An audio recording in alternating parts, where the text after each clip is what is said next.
Alright, so what am I going to do today? I hope everyone had a good Christmas. I was going to do some napping last night, but I decided not to, so I could spend a little time with my kids. But today, all my errands are over. Now I can nap to my heart's content.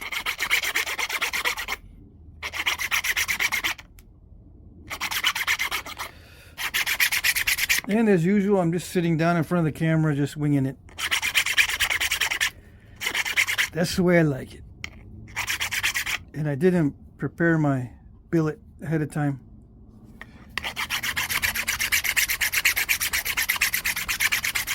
I'm going to go buy some sanding belts here probably tomorrow.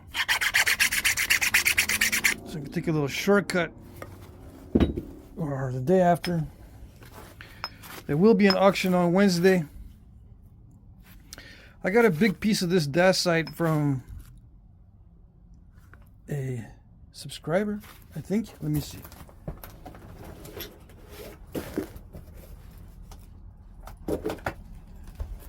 A YouTube subscriber, yeah, pretty sure. Anyway, this is the biggest piece of Dacite that I've ever had, I think. Let's see. Should be interesting. I'll probably break it in two pieces, but even if I do, it's still big enough for some interesting napping.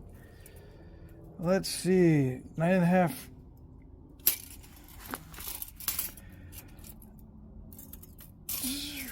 At the very widest, it's like 7 3/4, but 7 would be the average. I'm not going to be preserving the width on this. Nope, no width. Let's see, should I invite Kevin in? Hold on, before I start. Kevin, come here, buddy.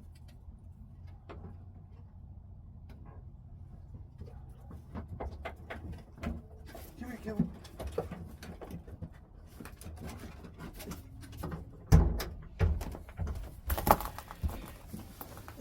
Nope, doesn't want to come in. All of his siblings are trying to get in first. Anyway, let's get started.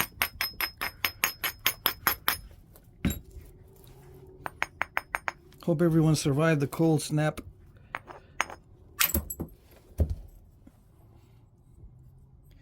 Yeah, this is Dacite.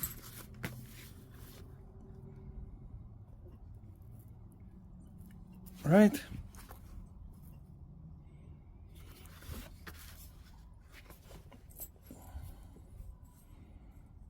It feels a little grainy. It feels a little bit grainy. Grainier than the other Dacite that I worked. I don't know if I've worked this particular type.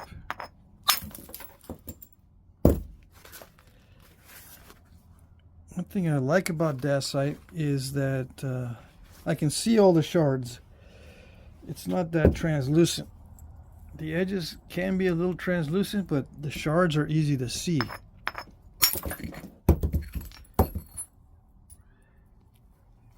Yeah.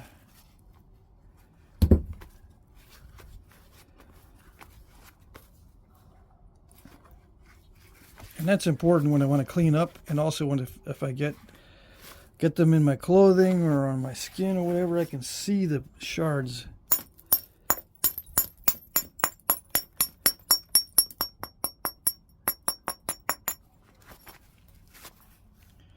Alright, so it's important with Dacite to get the platforms well made, because if you don't, yeah, I'm going to have to use 2 gloves for this. If you don't get them well made, you're going to crush a lot of edges. Now this one is a little bit too pronounced. I'm going to take it back just a little bit. Run another flake. Hopefully, but not yet. I think I need to get it more narrow first, Yeah, the temptation is to run that ridge right now, but I'm going to remove some material off of the tip first. Yeah.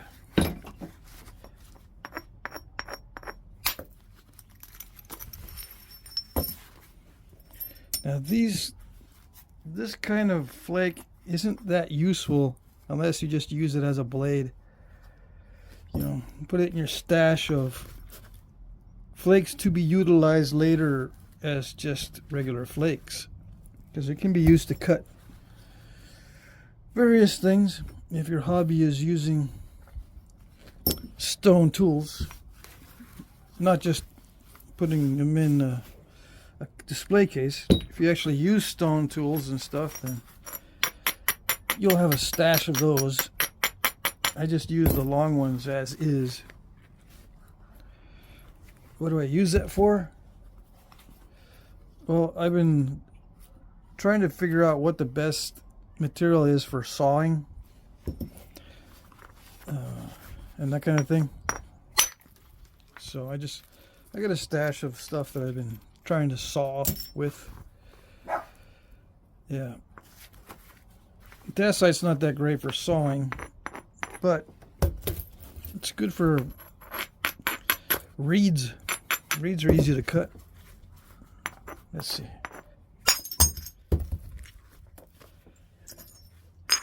So I'm just taking spalls off of this. I like that spall. I got 2 good spalls so far. Let's see.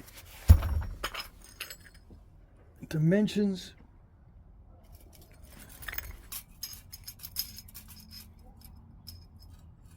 I don't know. A little over 5, almost 5.5. So it's about 6. Of course, you can't preserve the entire length, especially when it's got a curve like that in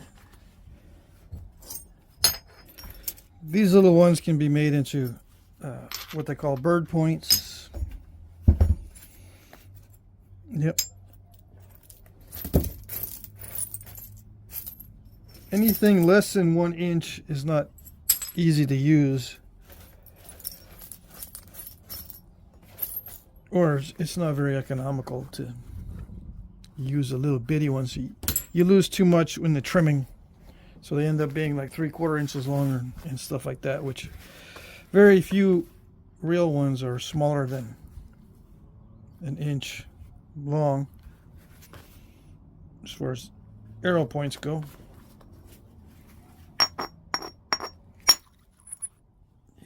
That's a nice one. So yeah, I haven't napped since the last time you saw me napping. I'm trying to do very little on the side. Trying to capture everything I do on video now. Everything that I do, I'm going to try to capture it on video. And if I can't capture it on video, I won't take on the project. Or if I don't think it's video worthy, like if I've already done a bunch of them of that type, I won't do it on video. And I won't do it on the side either. Like if a bunch of people want me to make like Cahokia points, I'm not going to make like a dozen Cahokia points on video. You know, 12 videos in a row, nothing but Cahokia points. That kind of thing. Although I have had requests to do quite a few of those over the years. And I could be doing Cahokia points all day long, you know, 3 days a week. Nothing but Cahokia points. But what if I did that on video every time? 3 videos a week, Cahokia points, that's it. That'd be... I would not want to do that type of content. So I'm not going to do that kind of stuff on the side. If I make Cahokia points, I'm going to make 1 or 2 once in a while. And put them on video. And flake points, stuff that is done on small flakes. Once in a while I'll do it. You know? Little flakes like that. I've had requests to do those I've got some already made on video like that with small flakes, so you can do a search, do a YouTube search for that kind of thing. If you can't find them, the ones that I've done with the small points on flakes, just let me know and I'll try to post a link to those.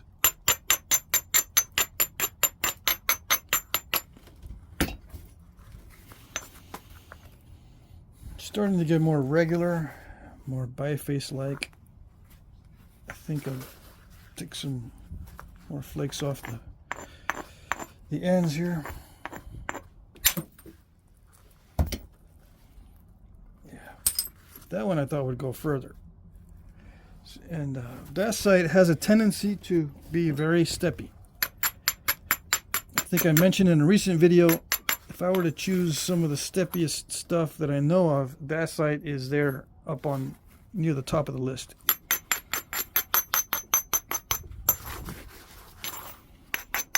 Would it be better if I used antler on this stuff? Maybe.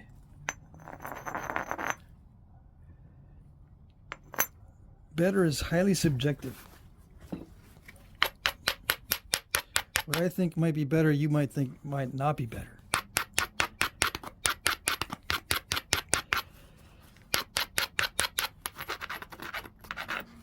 See, I don't want anything embedded in this. It's better to use a grinding wheel abrader, because this is just a broken grinding wheel, than a file, because this won't become dull. The file gets dull with the rock chips, even the Dacite.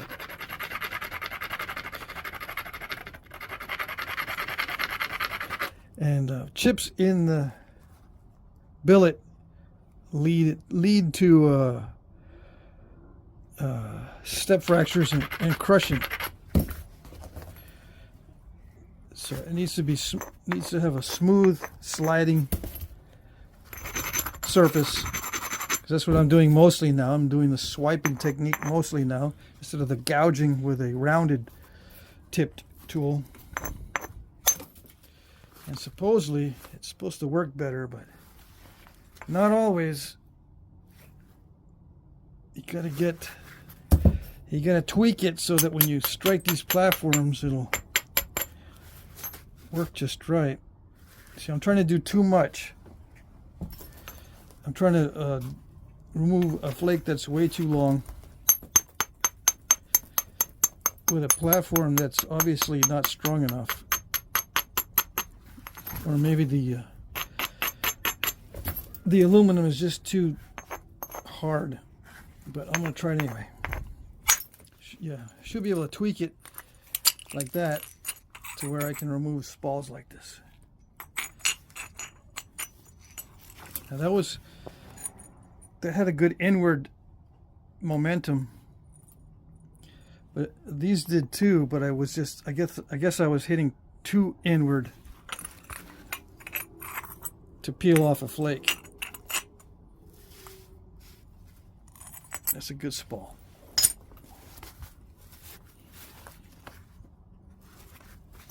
Okay.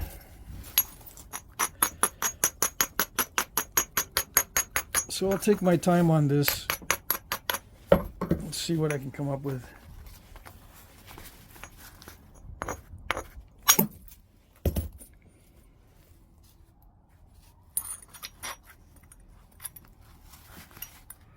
Are these strikes really hard? You might be asking. They're not really hard strikes, no.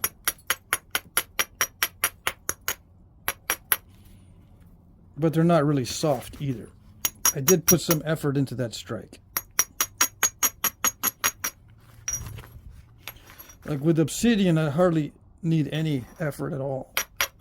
This requires more effort than Obsidian to produce a flake. Like that one I hit really hard, hoping I would get a big flake, but I just ended up scooping it out and not getting anything. And I think I might have sent in some incipient cracks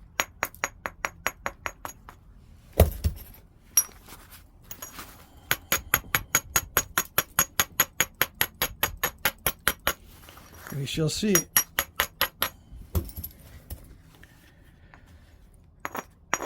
Let's see. This also might not be sliding well enough. I can hear a little bit of a roughness to it.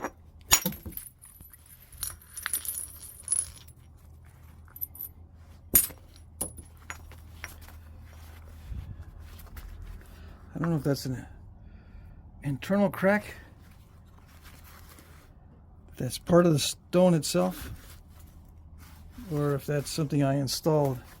Sometimes these seams exist inside of the Dacite or Obsidian.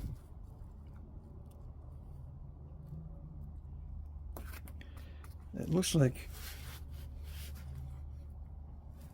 I don't know, I can't tell if that's part of the original stone or if I did that, or if it was done by the previous owner of this particular nodule. I think you call these nodules, although it could be a spall. Those could be incipient cracks. I don't know.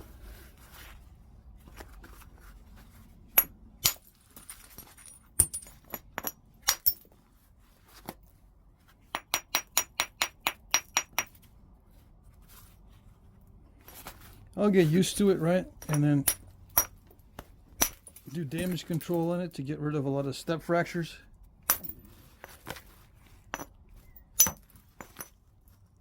Yeah, as I get used to it. Every piece of Obsidian and Dacite is going to be slightly different. Although it is some of the most consistent material you can get, it's still going to be slightly different. So you'll have to make the adjustment for each piece, each spall, each nodule, each flake has the possibility of being slightly different, even with Dacite and Obsidian.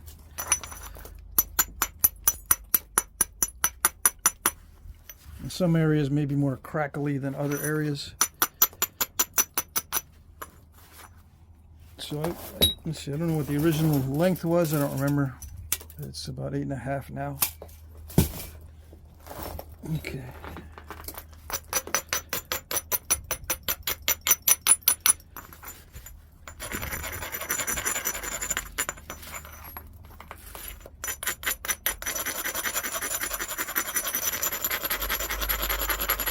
I'm going to grind it more heavily and see if that helps.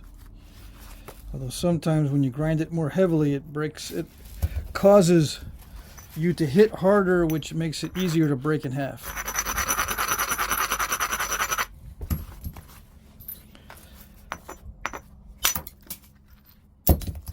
I lost a little off the tip on that one. How much did I lose? I don't know.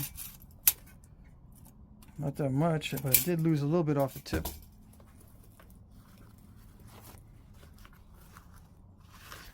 Nice flake though, but yeah, it looks like there's some internal issues that I did not install.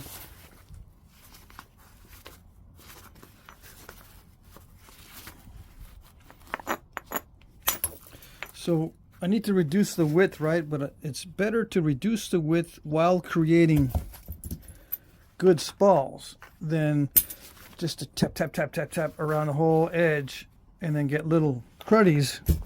You can get a bunch of these little things easily by just tapping around the edges and reducing the width right away so you can send in big flakes. But I'd rather have larger pieces like this that I remove with the technique I'm using right now by, you know, spalling from a large edge or from a wide workpiece than to try to trim it around first and then knock off flakes, because I can get those knockoff flakes in the later stage anyway as I try to thin it. So I'd rather have less of these cruddies while I'm reducing this and have more of the longer usable flakes. But I've got to be very careful that in removing the larger flakes I don't hit too hard. It's very easy to hit too hard, snap the whole thing, or scoop it out by accident.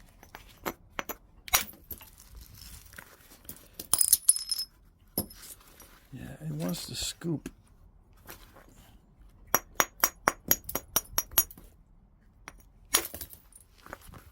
It doesn't want to run deep flakes from a delicate edge.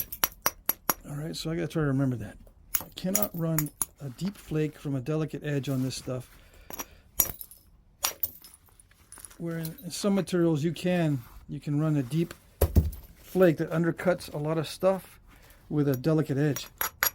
This one doesn't seem to be capable of doing it.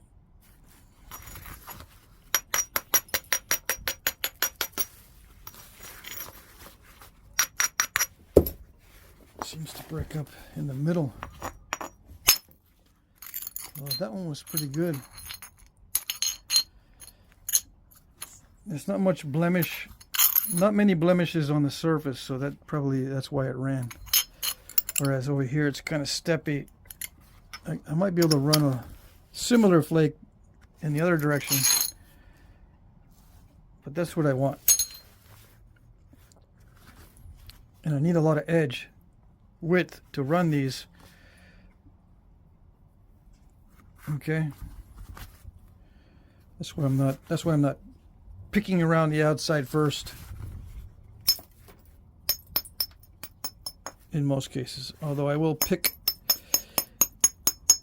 and trim a little bit on some of these areas where I think I cannot drive a long flake. If I think I cannot drive a long flake, I'll just trim it and see what happens later. Yeah, I tried to run with a flake into there, but it didn't travel. So I'll just trim it and then try again.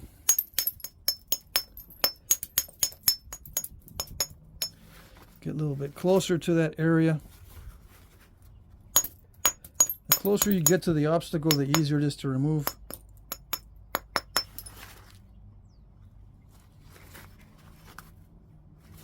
When you're doing damage control, if you're trying to take away obstacles from far away, it's difficult. Get right up next to the obstacle and then attack it. You can do that in the very beginning, or you can wait till later, but I find it's better to get close. Okay. Although I try to stay as far away as I can, just to get good at doing damage control from a distance if I need to.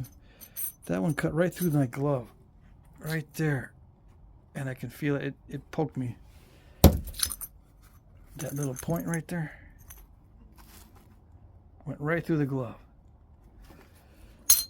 We'll see what happens.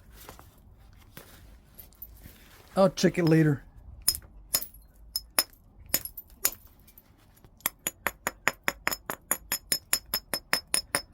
But if it was just my bare hand, that would have been gash. I would have had a gash right there.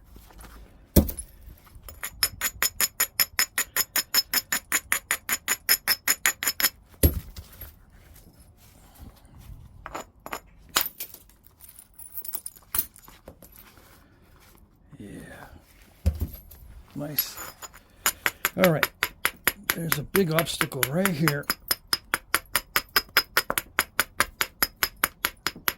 So I'm using the abrader kind of like a hammerstone to knock back the edge, get rid of some of those delicate areas.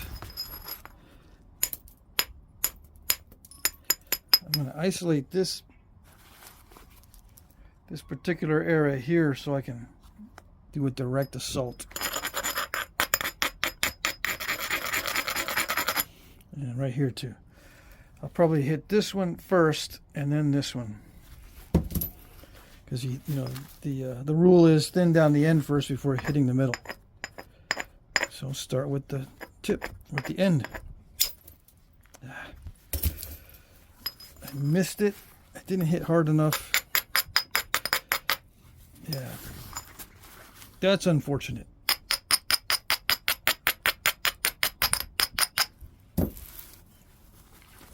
These are critical hits.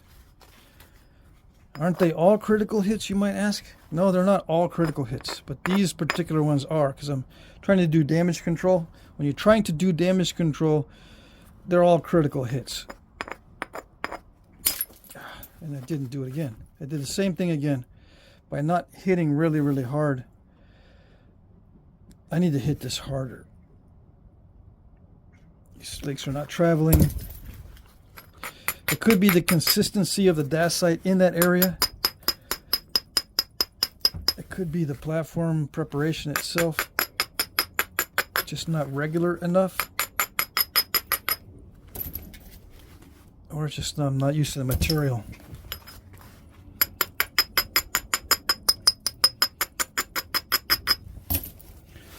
All right, let's see. So I hit it really, really hard. I got a lot of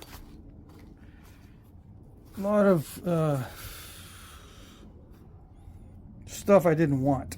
Like the flake fanned out really well, but it fanned out too well that it dug up part of the side there, part of the edge. It ran this way and it was wavy, right? So it dipped and came back out, luckily without taking out the tip, but it cut into the side. So I gotta lose the tip anyway. A little bit of it. Oh, there goes another piece. But I had to hit that really hard, which is not what I expected.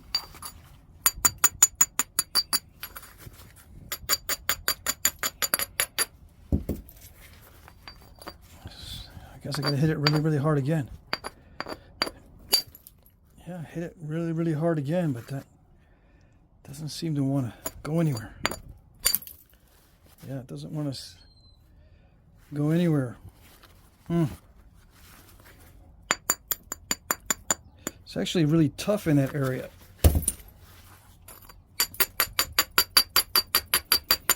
I'm afraid to hit it harder because you know what happens. I'm saying it over and over, hit it really hard and it just snaps in two. It wants you to break it into very small pieces. None of this stuff wants to be long and thin. None of it. It all wants to be short and fat.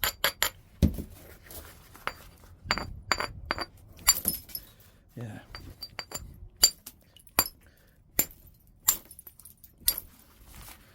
Yeah, none of it wants to be long and thin. There's no way. There's no way I'm going to be able to thin this down without changing my strategy somewhat.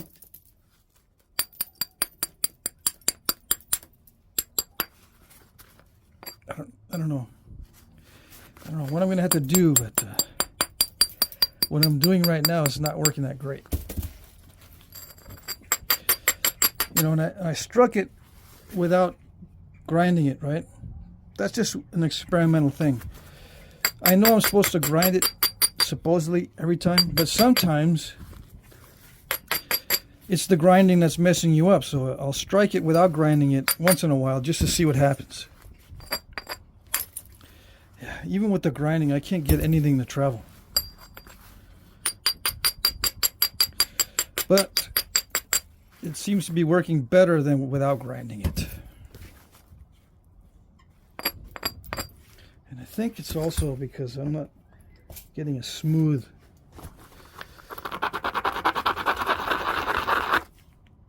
contact with the stone.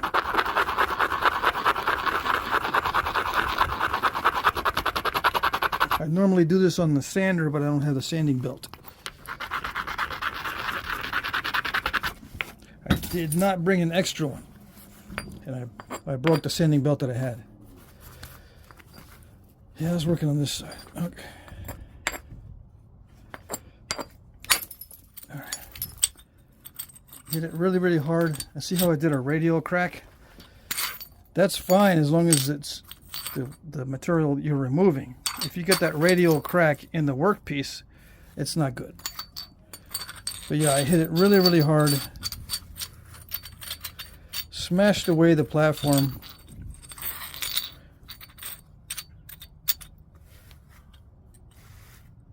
But it worked. Except it didn't come off in one big spall. All right. But it doesn't, it's not too bad. It doesn't look too bad. All right. And I think it did help that I smoothed out the face of that tool. I'm getting a lot of embedded dacite.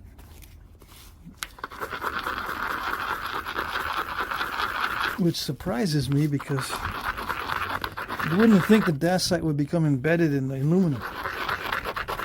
You'd think it would shatter instead of sticking in there.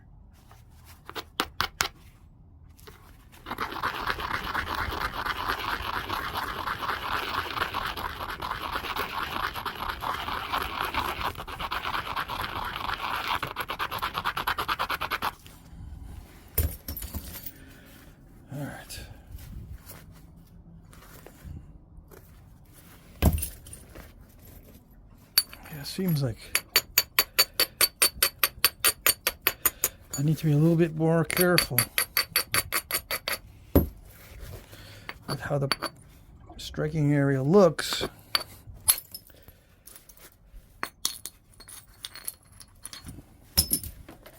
Can I use this? It looks solid, so I probably can, yes, use that. All right.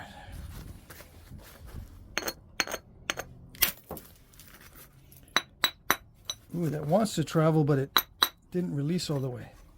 See, I do have an undetached flake in there. There we go.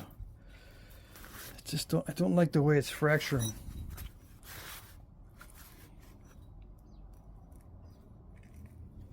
Yeah, getting all these weird fractures in different directions.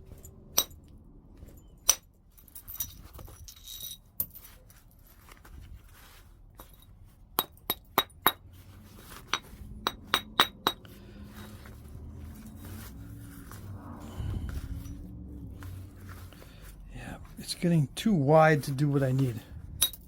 I mean, it's still too wide. So I am going to trim it down. The flakes are running sometimes, but they're not running like I want them to run. I want them to run with feather terminations, but for some reason, if they encounter little obstacles like this, that flake was supposed to fan out in that direction, but it didn't. See how it had a radial crack in it and it stopped there. There's no real reason for it to do that other than the so-called steppiness of the material. It is a steppy material.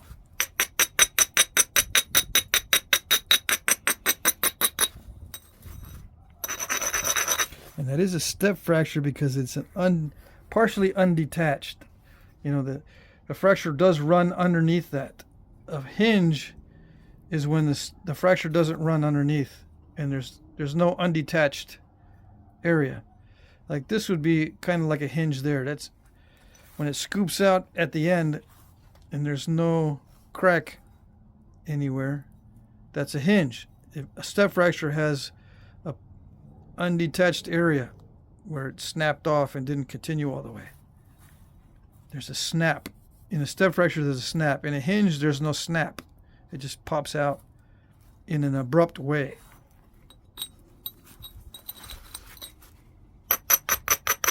Not that there is a big difference in how you treat those areas, but that's just the difference between step and hinge. Yeah, these are steps because it snapped. Instead of continuing, it just snapped. And there's partial... there's a partial crack underneath that.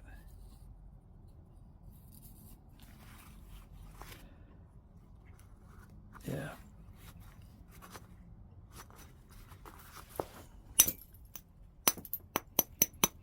The more narrow I get it, the less distance these flakes need to travel, but also the more of these little cruddies I get. So what you're doing is, if you trim it first all the way around and then try to hammer out the blade, what you're doing is just basically wasting most of the rock just to get one blade. But if that's what your goal is, that's fine. But if you don't have much rock, you're kind of wasting it. If you do a lot of trimming in the beginning,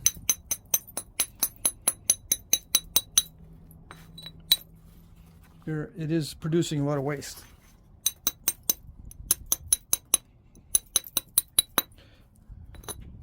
And I said it before, that's one of the reasons why I think modern knappers waste more material than the old knappers in general. Is they tend to trim around it a lot and get a bunch of cruddy flakes instead of taking the time to spall the edges and get usable flakes for other projects.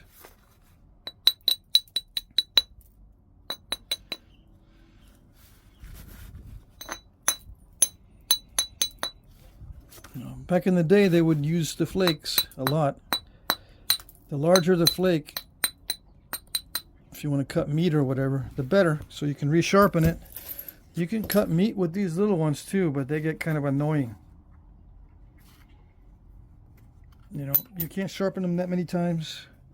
They're easy to lose. You know, you kind of want something bigger like this. That way you have more edge, of course, but also it's harder to lose a big piece and it's easier to grip.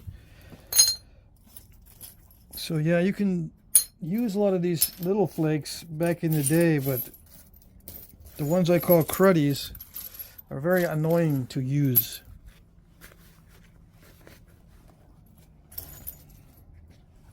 Okay. So I don't think they would use a lot of the little ones.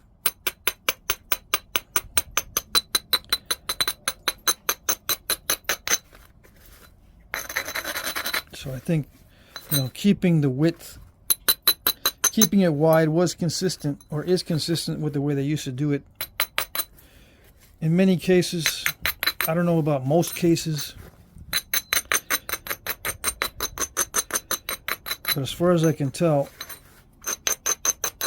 when you look at debitage from these old sites, you don't see the mid-range flake. You see big flakes and little flakes. The ones in the mid-range were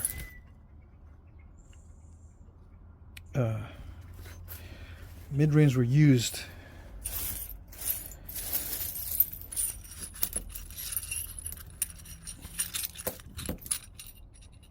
I'm trying to think here. Do I have? Yeah, most of the debitage that I've seen in sites, I've only been to two different sites where I actually got to look at the debitage, and it's all smaller than this. So they were either very careful about removing big flakes and not having much of these cruddy sized flakes, or they did use up these cruddy sized flakes. You know, for cutting meat or whatever. So it's hard to tell. But I think they're annoying to use, so I wouldn't use them if I had the option. And if I was creating them, I wouldn't create them if I had the option. I try to create the biggest flakes possible at all times. Okay.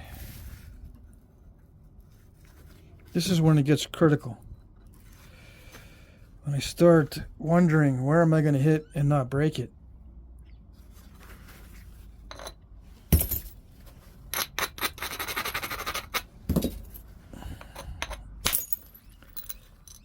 Very careful.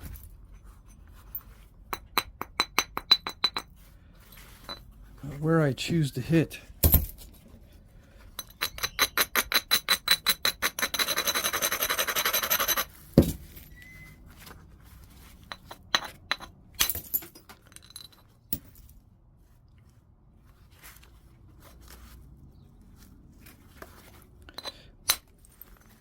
aren't I supposed to be very careful about where I choose to hit at all times? Well, yes, but there's degrees of carefulness. Sometimes you need to be extremely careful. Sometimes it doesn't matter all that much. You know, those times where it doesn't matter all that much, you can kind of relax and pace yourself and not get too stressed out. And then get ready for the times that you do need to really focus. And learn to differentiate between the two. Because if you're always stressed out that every single hit is critical, every single hit is vital, everything is so important, you're going to stress yourself out. Some of this stuff is not that bad, not that intense. You don't need to be spending so much energy on some of this.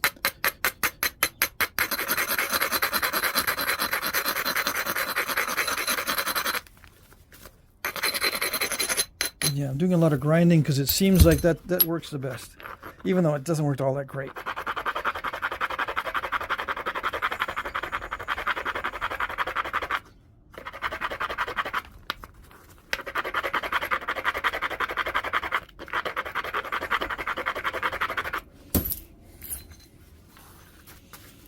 Because you know, it has to do with the material as well. Material is not all that great, although it is interesting stuff.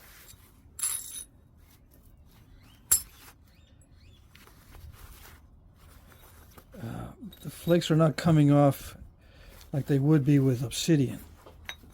Obsidian, I can run long flakes without worrying too much. This one, they step fracture a lot. So that was a very critical hit, and I got waviness in it. See, there's a lot of waviness, whereas normally I wouldn't see that much waviness, especially toward the end, which worries me because some of these flakes might dive in. So I got to keep the middle kind of fat just in case. So I'm not going to take that next obvious flake, like right here. I'm not going to take that one yet. I'm going to make sure I get other areas cleared up before I tackle that area. Well, I do have a substantial amount on this side. I can probably still... Yeah, I can probably take that out. Because this is pretty thick on that side, so it'll lend strength to the whole thing. Alright. Yeah, I'll take that flake. Thought I was. I don't know what happened. Yeah. Supposed to do that.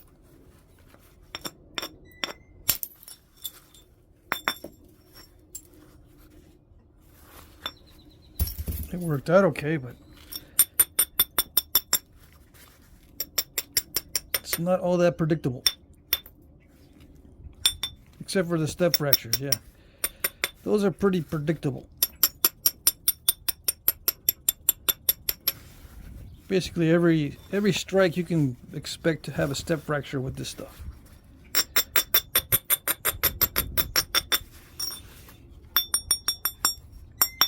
It's getting pretty delicate. I think I'm going to offer this as a biface and not as a finished point. So I'm getting to the stage where I'm going to stop, but I need to clear off a lot of the original surface here before I offer it as a biface. So yeah, I'm going to switch over to indirect percussion because I don't trust myself with the billet. Not on video. I can probably go a little bit further with the billet off camera. But yeah, trying to hold it in frame, trying to explain things at the same time. It's much easier with the indirect percussion. And I'm starting to sweat a little bit, so that's the signal. Oh yes. Can't ignore the signals. You can, but it's not a good idea.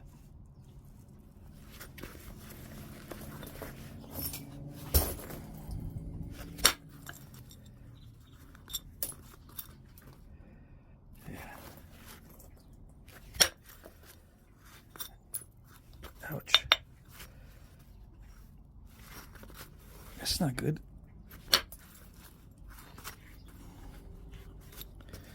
Not good at all.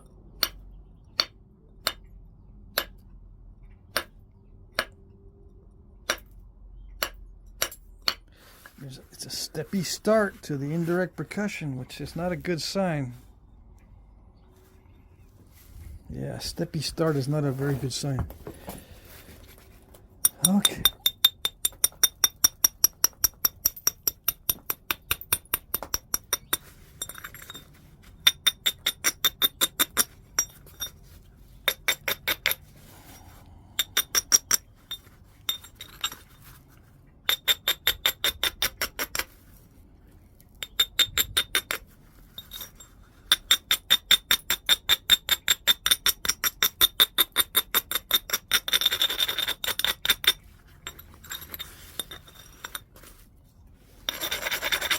I'm going to have to hit this harder than I want to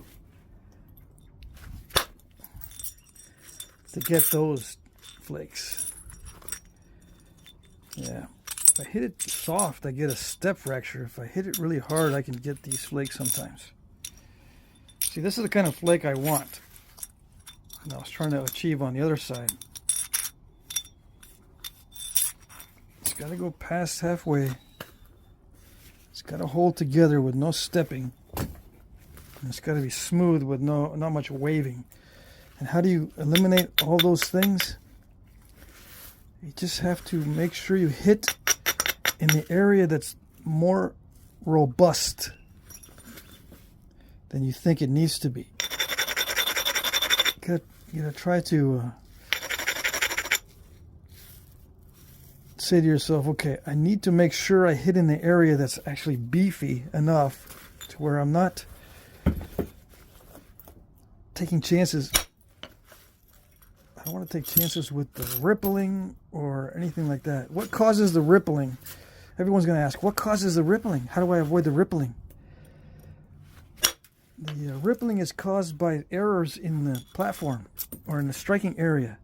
If the striking area is messed up, if it's not robust enough, or if there's something just messed up about it, cracks or not ground down, or your tool's not making correct contact with the striking surface, you're going to get ripples.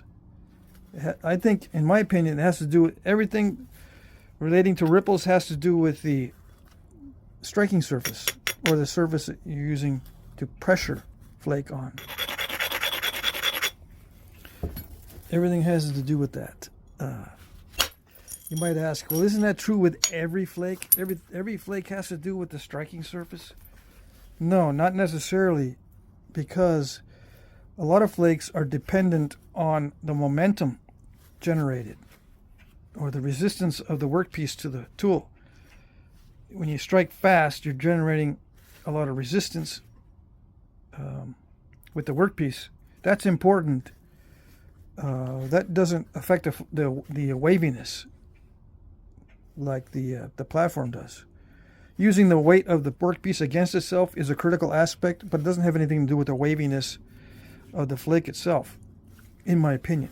That's just one of the things that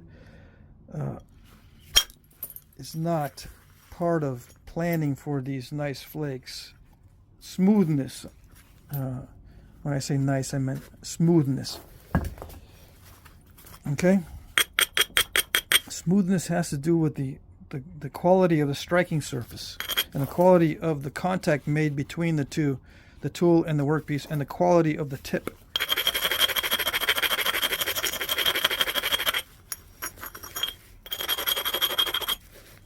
Now you might say, well, what about the end, the termination? Doesn't that have to do with the momentum and all that and how you're holding it and the support and blah, blah, blah?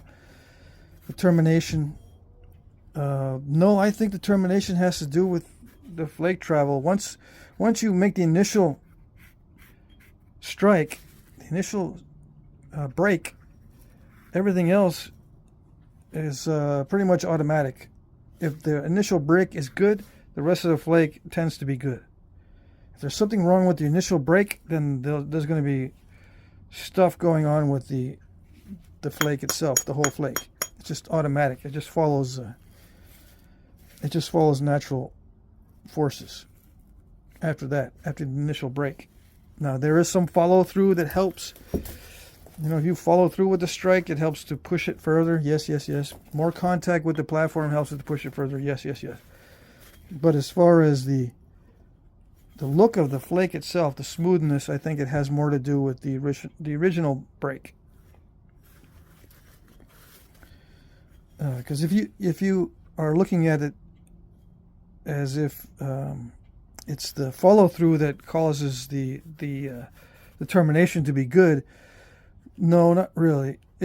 The follow through helps the termination to extend further, but how good it is at the end has a lot to do with the original detachment, the original fracture right in the beginning. You know, with the shape of the flake in the beginning. If it's solid, if it's smooth, if it's thick, the initial break has a lot to do with how it looks at the end. If it's moving a lot, maybe that'll make it weird, but this movement of the workpiece itself is so slow compared to the travel of the flake that the movement of the workpiece, I don't think, has much to do with it, although it has a little bit to do with it, probably. Anyway, there's a lot of interconnected forces, so you can't really say it's one thing or the other because they're all connected. All these different aspects are all overlapping. But I'm just giving you a generality, a general overview of what I think causes these different things. It's all overlapping.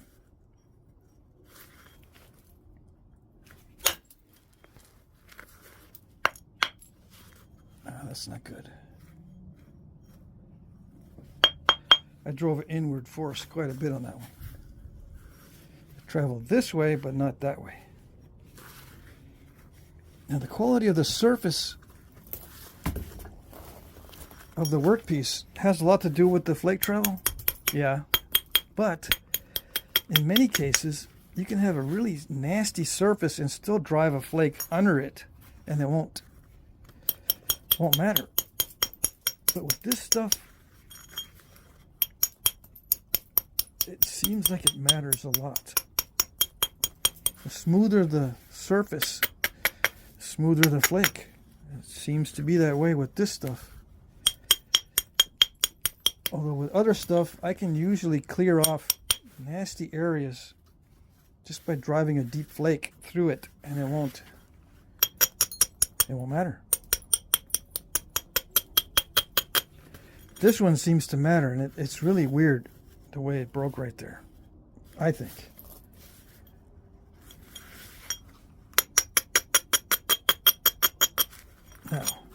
Now, knowing that, how am I going to take care of it? If I can't run flakes into the area because it's so nasty, what am I going to do? Well, the rule is you got to get closer to the obstacle. That's the rule, and it looks like that's what I'm going to have to do. Get closer to that obstacle instead of trying to get rid of it from far away. And there's some weirdness going on there too, so may have to take back a lot of that edge.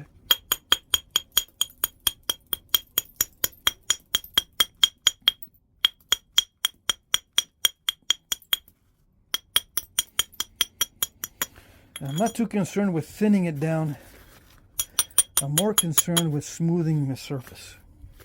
If it ends up being thick with a smooth surface, I'm okay with it. I'm just going to stop and not try to make it thin. As long as it has a smooth surface, I'm happy.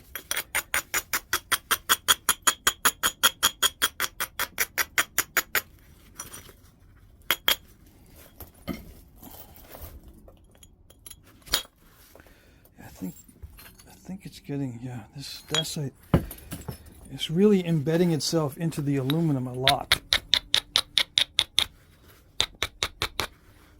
which creates a lack of solid contact between the tooltip and the workpiece. With all these embedded fragments, there's a lack of solid contact. It's got to have solid contact so you can make solid flakes.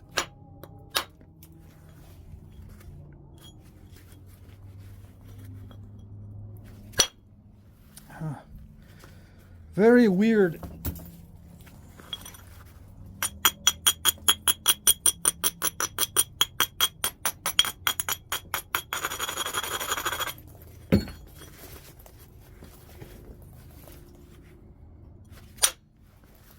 Yes, you're supposed to do that.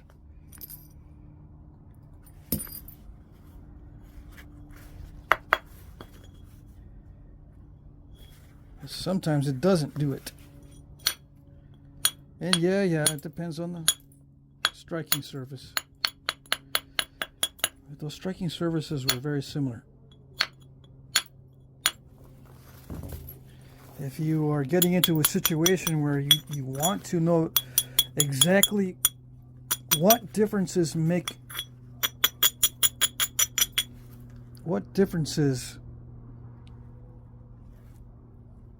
are causing what things, you're going to detail yourself to death. I don't even pay attention to exactly what differences cause what things to happen.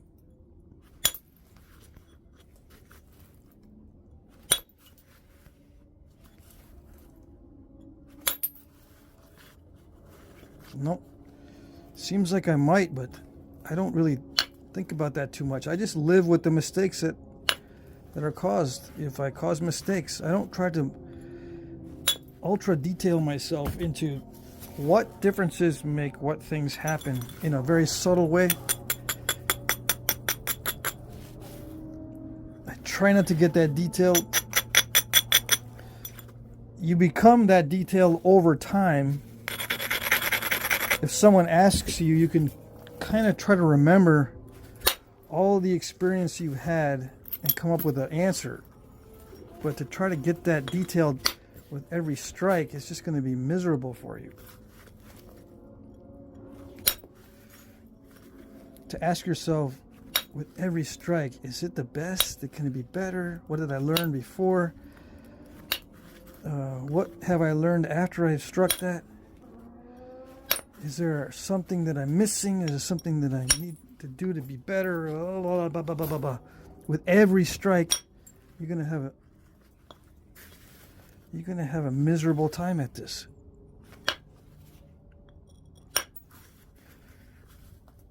You shouldn't have to think too much about it.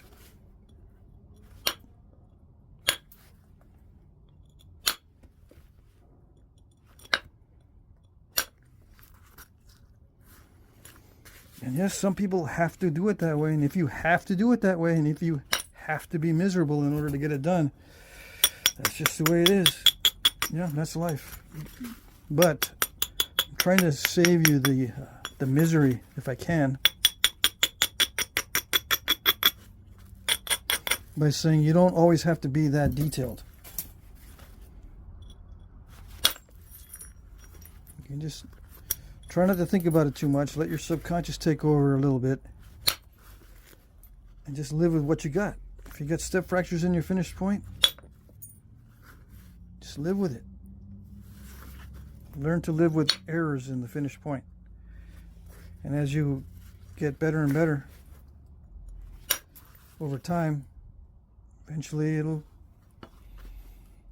be all right.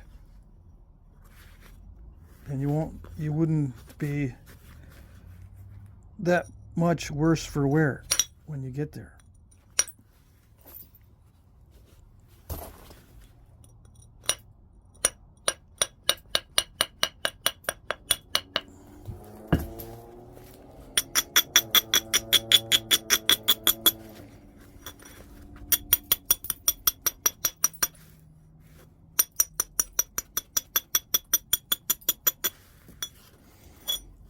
I'm trying to get a smooth surface, but I don't know how successful I'll be at that with this particular piece. You will see. Ouch, you cannot do that. I'm striking it way too hard. Or it's forcing me to strike it way too hard. It's just not cooperating unless I do, but I can't be striking it that hard at the on the end here. Okay. It wants me to take a very deep flake with a lot of force, or it's not going to cooperate. You know, it's just going to step fracture, but I'm not going to do it because it'll break the whole thing. I'm only going to take the strikes that I know it can handle, according to what I've learned so far from this piece. If I start striking it way too hard, it won't be worth it. All right. So yeah, I could have struck that one harder, but instead of striking it harder, I'll just try to damage control whatever's left of that natural surface in some other way, instead of trying to do the perfect flake across that whole area. I'll just live with it and try to get it from some other way, or with some other way.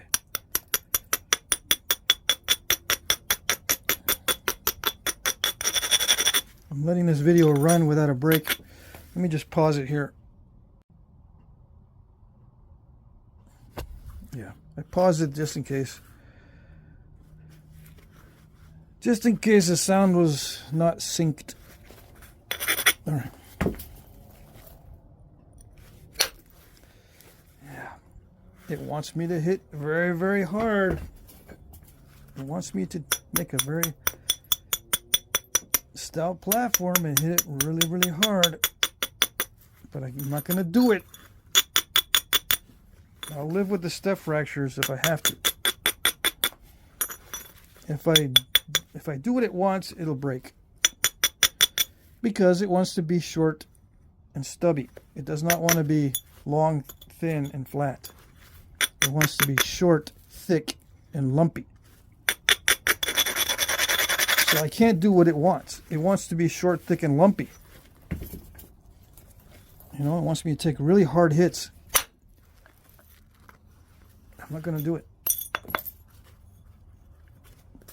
You know, with really hard hits, it'll become 2 pieces instead of 1.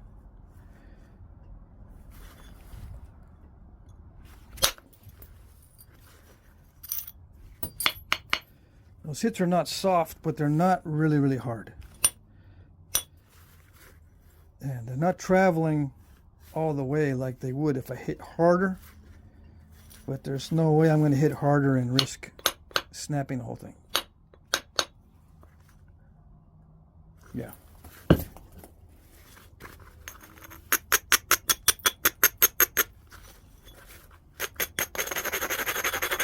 Now, a lot of times I say you guys are not hitting hard enough. Yeah. You're not hitting hard enough, but you cannot be hitting too hard. Don't go to the other extreme. Don't go to the other extreme and hit too hard when I'm saying that you're not hitting hard enough.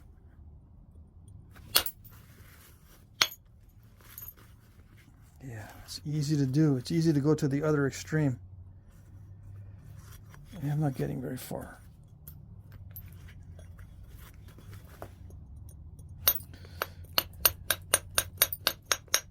I'm not going to listen to the stone. It's telling me to hit even harder. I'm not going to listen to that.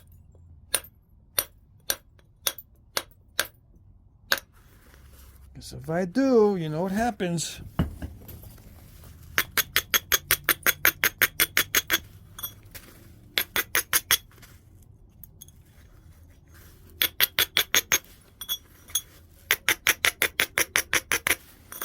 Can I use a billet on some of this stuff? Some of you are chomping at the bit saying, yeah, I would use a billet for some of this stuff.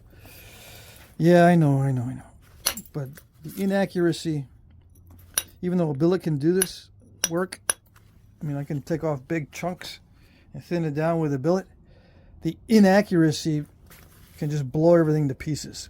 If I don't hit it right, because it's inaccurate, I just blow it apart. And I don't want that to happen, obviously. So I'm not going to use a billet. Even though the stone probably is telling me, yeah, I like the billet better. You can get the flake you want. Yeah, I can get the flake I want, but after I see two halves. Yeah, I get two halves and the flake I want? No. I'd rather have the flake I don't want and the whole thing. Yeah, I'd rather have the whole thing. In one piece.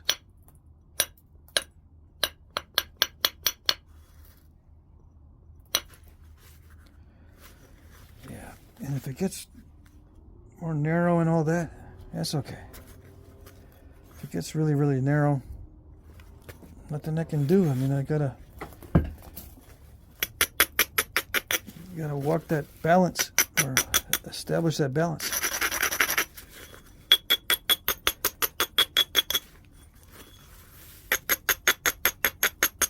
Walk that fine line between,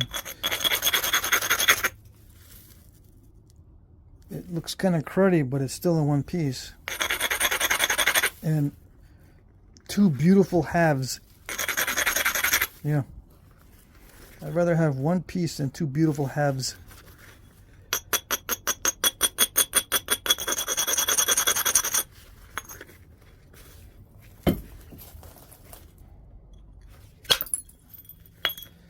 Come on, you can do better than that.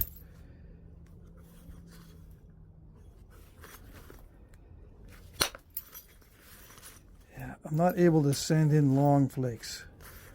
Nope. With Obsidian, that could be done. This won't let me run long flakes. They snap.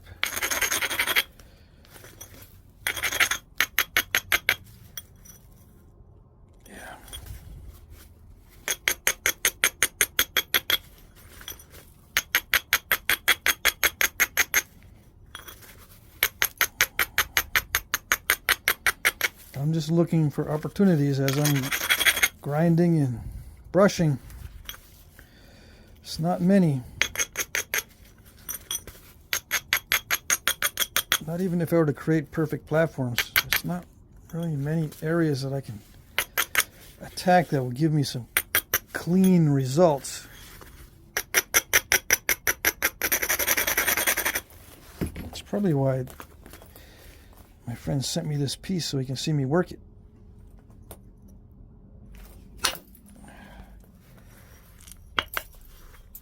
Yeah, it wants me to hit harder than that, but I'm not gonna.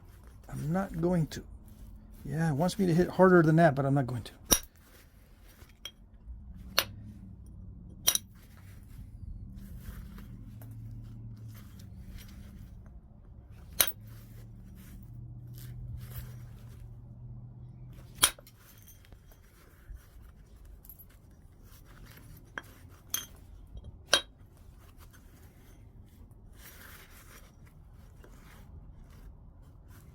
It says I would have produced a longer flake there if you just hit harder.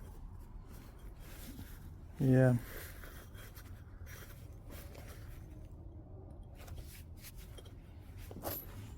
I know. If you just hit harder, I would have gone over the hump there. Yeah, I know. Not listening to me. The rock's telling me you're not listening to me. You're right, I'm not listening to you.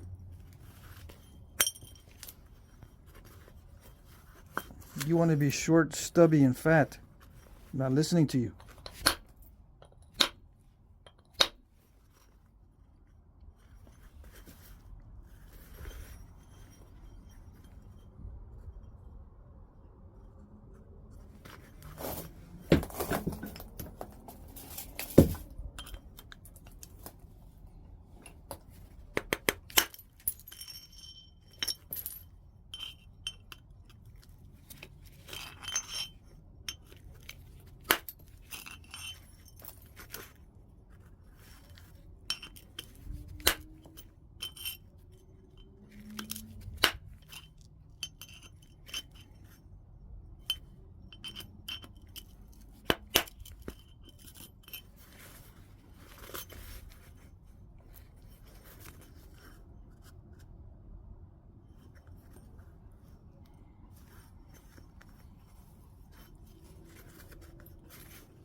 Yeah, I'm gonna stop messing with it because I know that if I go any further to try to do damage control on those step fractures, I'm gonna break it. So that's it. I'm just gonna trim it up. If I can find a good spot to take a flake, a thinning flake, I will, but I don't see any good spots at the moment. I see spots that I can thin down, but I don't want to take a risk on this because it wants me to hit it very, very hard. And this is one of the reasons why I'm not interested in doing these large blades, because I think this video is going to run into like 2.5 hours. I could have been much more productive in the past 2.5 hours than just working on this one blade. It's pretty much a waste of time as far as time goes. It's going to make a good video, but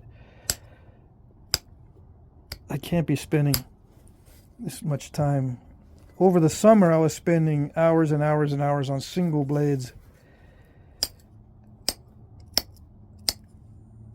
And it wasn't worth it for me. Especially when they didn't pan out to the specs that I was trying to make them to.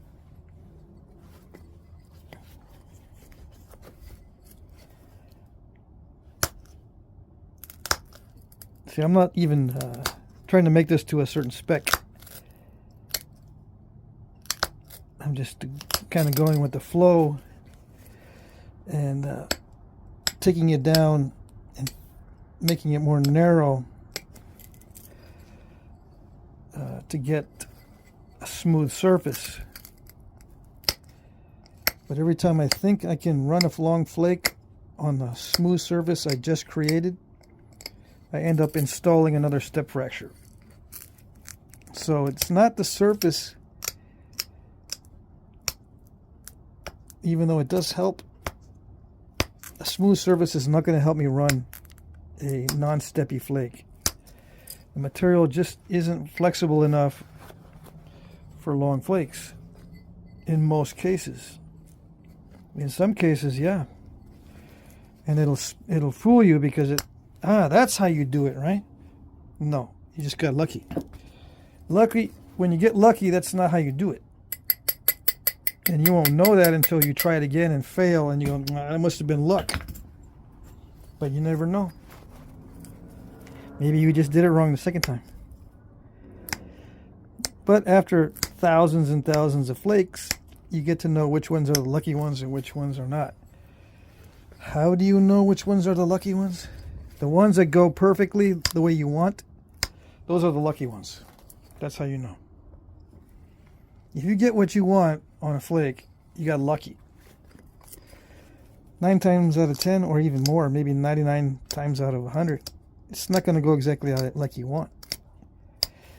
Now, some guys have a better success rate than that, of course, but chances are if it's going really good, it's luck. All right, that's how you need to look at it. Because if you don't look at it that way, you're going to think, ooh, all my technique was perfect. And you try to you take a chance and try to run a flake. I remember how I did this long flake before. Now, this is a crucial hit right at the end to try to finish it out. And I can take out that blemish by that kind of flake that I did earlier. That was beautiful. That must have been skill.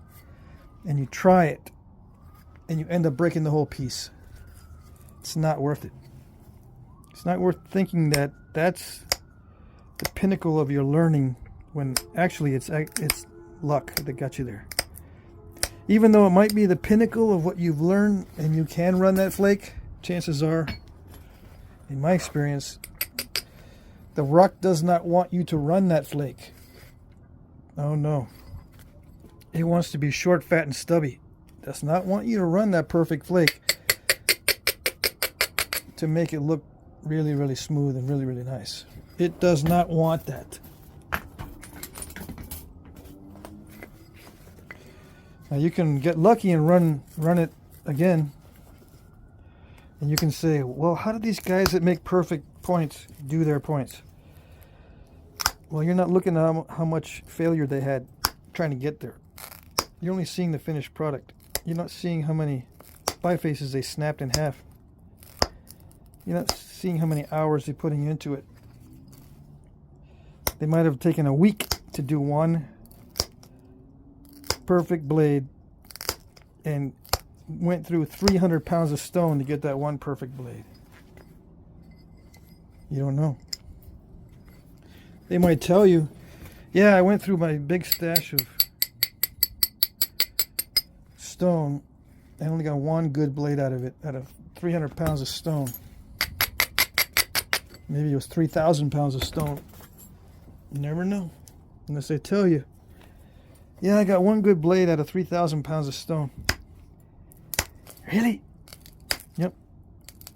Now, it's a little bit embarrassing to tell you that. But I know it happens. Whole big trailer load full of stone, and you only get one good blade, and everything else is broken up. You're making smaller blades out of it. Didn't go to waste because you can make smaller stuff. But just to get that one blade in the display case that's 7 inches by 3 inches and thin, you have to spend thousands of dollars in both time and money.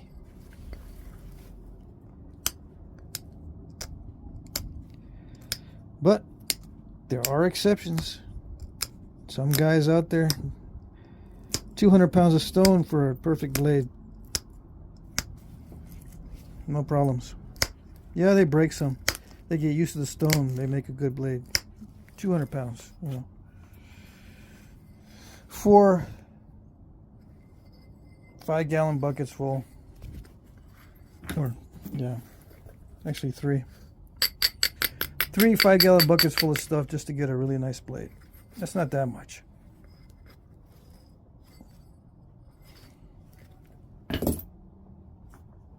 If it's free. If it's not free, it's going to cost you some money. Anyway, just FYI, I'm not really interested in doing these anymore because that's what happened to me over the summer. I learned that I like having large display blades, but I don't like the money and time and frustration spent on those.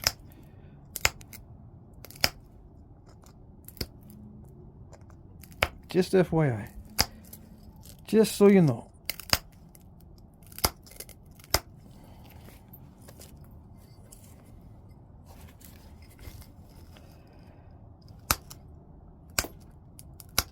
And if you do see a big blade from me, it's going to be in the auction.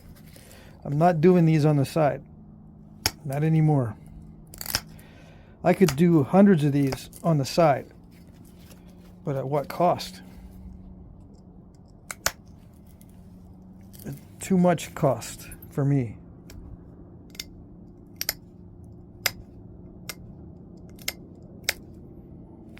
And in one of the videos, I asked if any of you guys want to be busy making large blades, just let me know.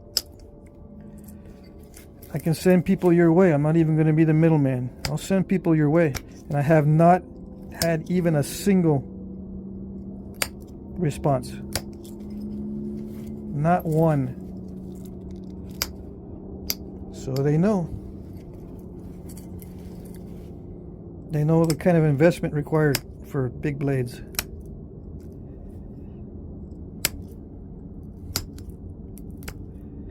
Yeah, it uses up all their stone.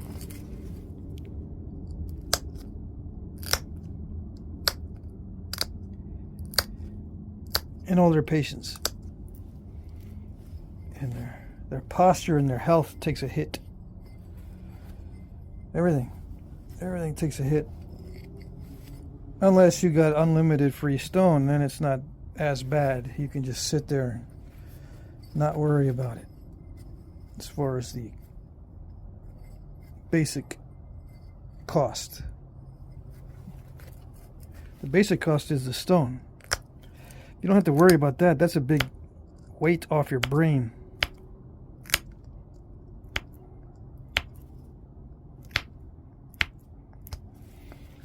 Yes.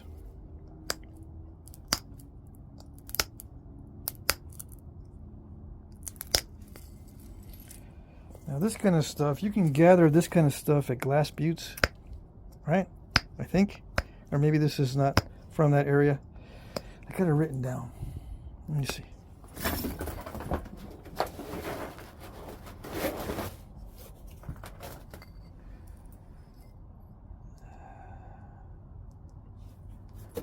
Long Valley. Let's see. Long Valley, California. I don't think this is from Glass Buttes, right? I don't know where this dacite's from, but it could be Northern California.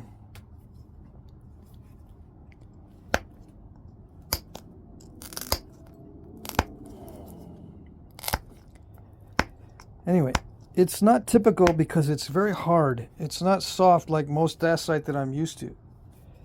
Well, most of the dacite I've worked is not this hard. You know, this is almost like a basalt,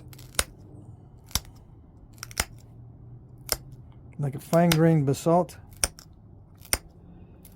Most dacite is softer than this that I've worked anyway, and this is a lot more brittle than most dacite that I've worked. I need to even this out. A little bit of work and I can even this out, make it symmetrical.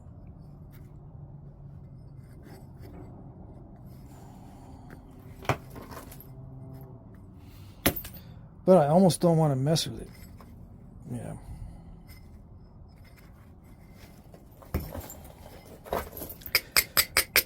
I'm already pretty tired of messing with it. But I will work on the symmetry a little bit.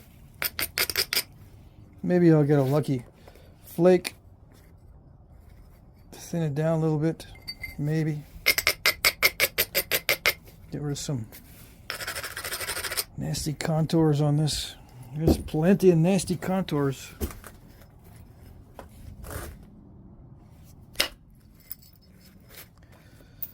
And, you know, I end up installing hinges and step fractures. It's not going to be all that great.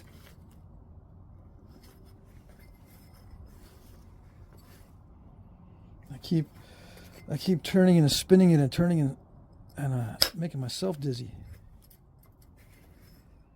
I don't know about you guys. I'm looking at all angles on this. I got my opportunistic brain working overtime. The opportunistic side of my brain is really working overtime. Dang it. See that? Okay. It doesn't want to be smooth. Oh no. It does not want to be smooth at all. It wants to be short, stubby, short, narrow, fat, and steppy. Yeah. So I'm not listening to it. It wants me to hit it so hard that it'll break. I'm not going to listen to it.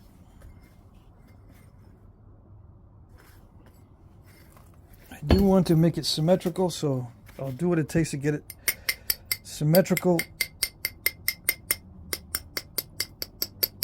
But the thinness is going to have to be what it is. It is what it is in terms of thinness.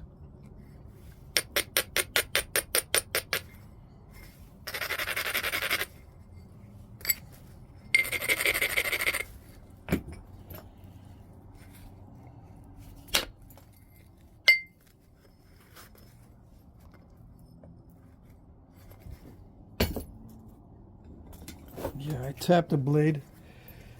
It might be unnerving for some people. I tap it to get rid of or to loosen up the flakes that don't want to detach.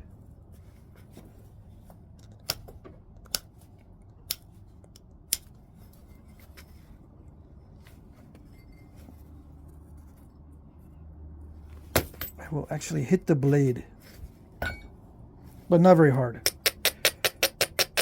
It's not a hard hit, it's just a tap. So don't be thinking I hit the blade really hard to get those undetached flakes to come off. It's not a hard hit.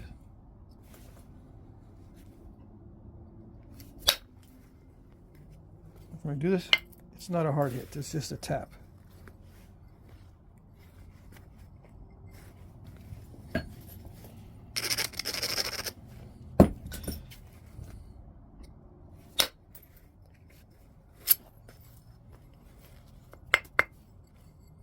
So I'm going to go inside and my kids are going to say, "How many blades you make, Dad?"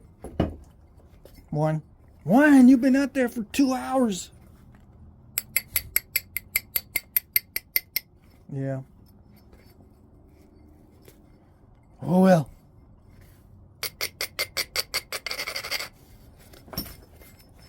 I'll be out here for many more hours tonight. As long as I can stand it. I don't got much time. I procrastinated this time. I had time, but I didn't want to do it. I didn't want to nap Christmas Day or Christmas Eve or Christmas Eve. Nope. It's too Christmassy. I'm going to leave that mess in the middle there. I don't care. I don't care. Yeah, it wants me to break it. It says, yeah, I'll give it to you. I'll let you take that flake. I'll let you take that flake into the area. Yeah, I'll let you take it. But you got to pay the price. And what price is that? Snap. Snapola. I know where it's going to snap to. Oh, yes. So I'm not going to take it. I'll leave it in there. Yeah. You can get it for cheap at the auction. Oh, yes.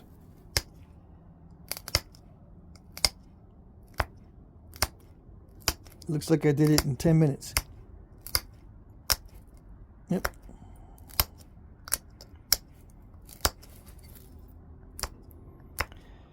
At my skill level, in front of the video, even though I took a long time and didn't speak in there, where I took a long time of silence, or I was silent for a long period of time there, because I didn't want to mess it up. I was able to get some cooperation from the stone. Not nearly as much as I wanted, although it wasn't bad. I knew I wasn't going to be able to be perfect. Even with luck, there's no way, because the stone is very brittle. I'm going to make some stuff out of this stuff later. It's a nice color. There's a nice sheen to it. Smaller points are going to be much easier, and they're going to look good. This big stuff, try to preserve the big blade, the width and the length and all that. It makes for a blade that doesn't look too good unless you can get it unstepified. Yeah, I need to. How am I going to make that? I'm not going to worry about that symmetrical tip.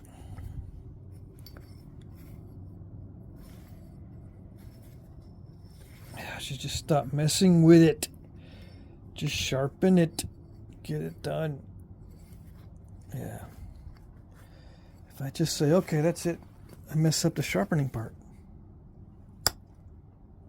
The sharpening is a whole other thing. I gotta mess with it to sharpen. Yeah, and it looks like it doesn't like a dull tool tip. Yeah, it's another finicky aspect of this particular piece of dacite. Doesn't like the dull tool tip. It crushes and stuff. Oh yeah. I like the dull tool tip because I don't have to keep sharpening it.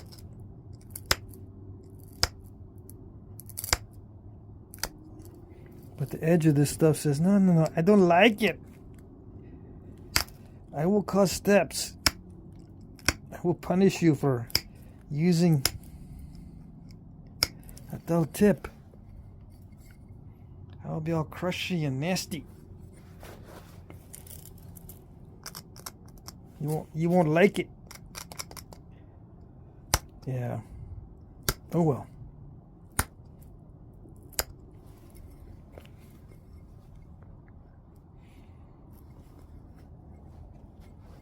I'll put up a little bit of it.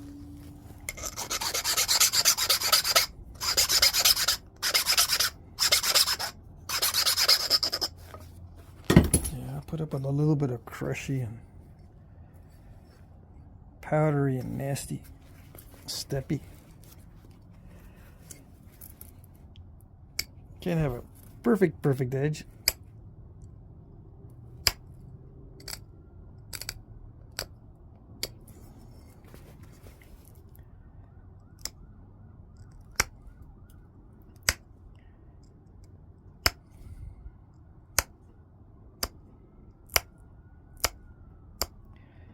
I don't know what they made with these back in the day. I don't know what they made out of this stuff. Although I have seen small arrowheads, bird points, made out of stuff that looks like this.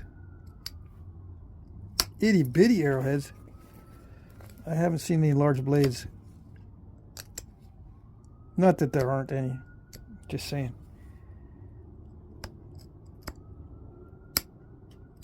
I think a friend of mine showed me some bird points made of some stuff like this. Little bitty arrowheads. Little side notches.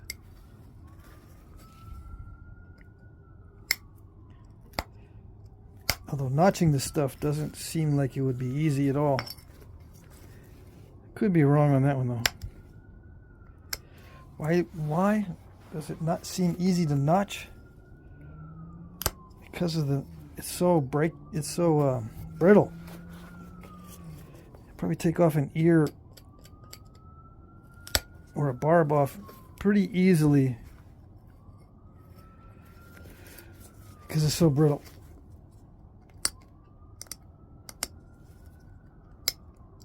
And then the bottom of the notches will be all white and powdery looking because you'll stall them easily. Yep, because you need to keep the workpiece thick. It's, you know, brittle material can't be too thin because it'd be a nightmare when you're trying to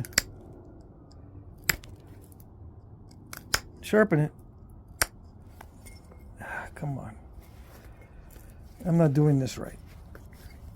I do need to dull it at least for the first pass. Yeah, I need to dull it for the first pass, and then the second pass I can go back in between the areas. I still have a little bit of dullness. Take off a flake, and that way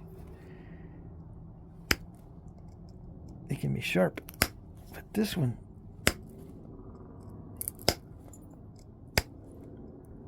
I'm just tired of working with it. I want to get it done.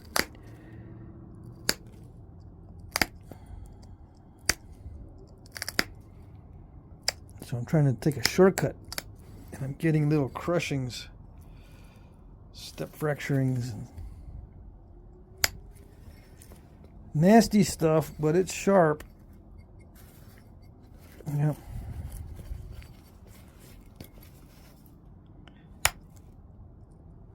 No more thinning.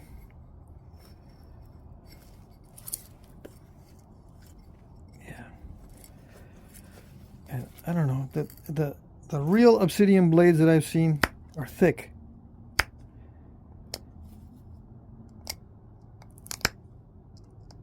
The real ones, they're thick. The only time I've seen a thin edge on an obsidian, a real obsidian point, is when they're serrated.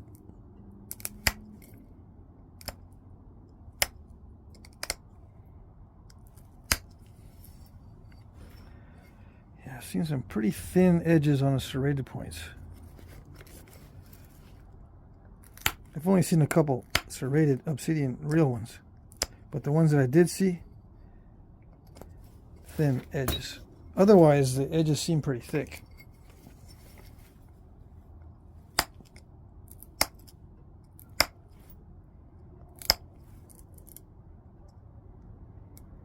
One of the hardest things to do is to sharpen an obsidian edge. Yeah, and if I don't pay attention, like right there, I'm not paying attention, it steps. Oh yes. Okay. Let's try it again.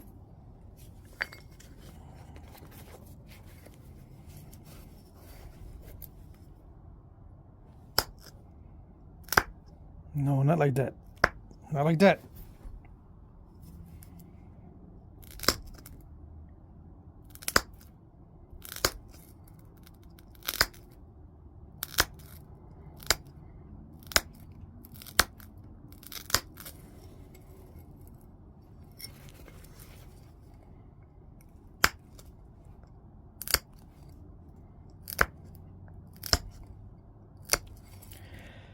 Yeah, if you get these edges too thin, they break off. And if you're cutting your food, you're going to have chips in your food.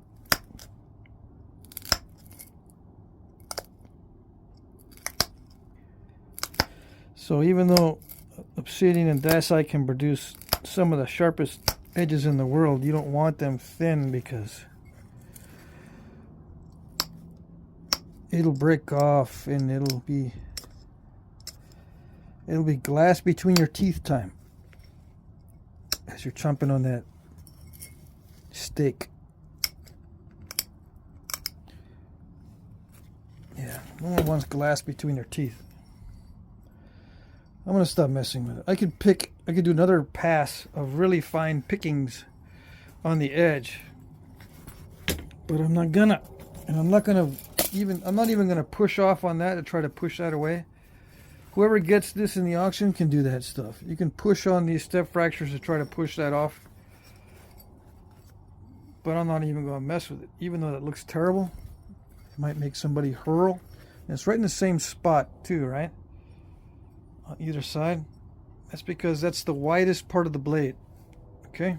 And I did narrow it, yeah. I narrowed it after the fact, but that's still the widest. It was wide down here too, and I managed to clean it, but this happened to be the widest in the middle. And the flakes just don't want to travel unless I hit extremely hard, which will break the whole thing. These were hard enough. This was a hard hit. Should have traveled a little bit further. And a lot of these were hard hits. Like this one here. That one was good because it took off most of that lump. Alright, so it ended up being 7 3/8 by 2.5. Okay. It will be available. Thanks for hanging around until the end. You guys that hung around to the end, watched the whole thing. That's awesome. Okay, that's it.